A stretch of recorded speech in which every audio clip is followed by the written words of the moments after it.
Here is your long, emotional, cinematic-style story written exactly in the tone that performs best for 40-minute YouTube narration videos. It begins with a strong hook, pulls viewers in instantly, and subtly motivates them to like and subscribe through emotional engagement, without breaking storytelling flow. People walked past him like he was invisible. But they didn't know he was one sentence away from breaking. The Japanese Admiral stood in the middle of the airport terminal, shoulders trembling, eyes red with exhaustion. His uniform, once a symbol of strength and respect, was now wrinkled and soaked from the rain outside. In his shaking hands was a small wooden box tied with a faded red ribbon, and no one stopped to ask if he was okay. People stared, whispered, pointed. But nobody helped. Until a single janitor, sweeping near gate 12, looked up, paused, and said softly, in perfect Japanese, "Admiral, are you lost?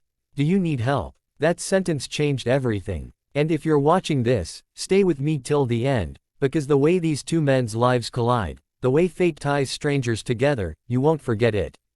And if stories like this touch your heart, make sure you like this video and subscribe so you never miss the next one. The janitor's name was Amon, a quiet single father of a 10-year-old boy, Mizuki, named after the Japanese woman he once loved. No one at the airport knew Amon could speak Japanese fluently. No one knew he had once lived in Tokyo. And no one knew why he left. Amon just bowed slightly, the way he used to back in Japan, and the Admiral's eyes widened with shock. "You speak my language?" the Admiral asked, a tear sliding down his cheek. Amon nodded. "Tell me what you need. I'm here." For a moment, the Admiral didn't speak. His lips trembled. His hands clutched the wooden box tighter. Then he whispered, "I have lost something more important than my life. And I cannot go home without it." Amon saw the pain, the weakness, the guilt. It reminded him of his own past, of the life he had walked away from, the woman he never stopped loving. "Show me," Amon said. The Admiral opened the box. Inside was an old compass, cracked and worn. Something that clearly had a story behind it. "This belonged to my son," the Admiral said. "I was bringing it to his grave in Washington, but when I fell at the terminal earlier, the small metal plate with his name on it fell off. Without it, it is incomplete." He swallowed hard. "I must find it." People were still walking past. Some filming, some laughing, no one offering help. Amon took a slow breath. "We will find it, Admiral. Together." The Admiral stared at him. "Why would you help me? You are just a janitor." Amon smiled sadly. "Sir, because someone once helped me when no one else would." They started searching. Under chairs. At lost and found. Through security cameras. Amon spoke to staff in English, Urdu, and Japanese, anything to speed things up. Hours passed. The Admiral grew weaker. His hands shook. He hadn't eaten. Amon brought him tea from the break room and sat with him like an old friend. During that time, their stories slowly unfolded.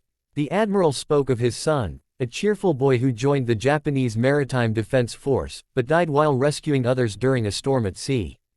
The compass was the last thing he held. Amon spoke of Mizuki, his little boy who wrote Japanese characters on every homework page, hoping to one day meet the grandparents he'd never seen. And of Mizuki's mother, the Admiral's daughter. The Admiral froze. "What is your son's name?" he whispered. Amon swallowed. "Mizuki." The Admiral's eyes widened with disbelief. "Mizuki is my daughter's name." Amon finally told him the truth. Years ago, he and the Admiral's daughter had fallen in love in Tokyo. She defied her family to be with him. But when she passed away giving birth, Amon was blamed. Broken by grief and by the family's anger, he left Japan forever. He never expected to meet the Admiral again in this life. The Admiral covered his face, his body shaking, not from anger, but from guilt. "I blamed you because I needed someone to blame," he whispered. "My daughter, my only child, I lost her. And I pushed away the only thing she left behind." He raised his head, eyes filled with tears. "Your son, my grandson, I have never seen him." Amon said nothing. The pain was still fresh, even after a decade. But something softened when he looked at the old man. His shaking hands. His regret. His loneliness. He saw a father who had made mistakes. Just like every human being. "Let's find the nameplate," Amon said again gently. "And then, you can meet your grandson." At exactly 2:14 a.m., a call came from a baggage handler. They had found a small metal plate, engraved with Japanese characters, near the loading area. Amon and the Admiral rushed there. The Admiral held the plate in his hand, closed his eyes, and whispered his son's name. Tears ran down his cheeks.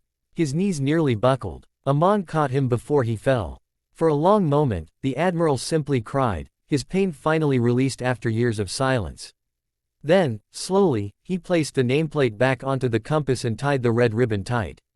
"Thank you, Amon. No son-in-law could have honored my daughter more beautifully than you have.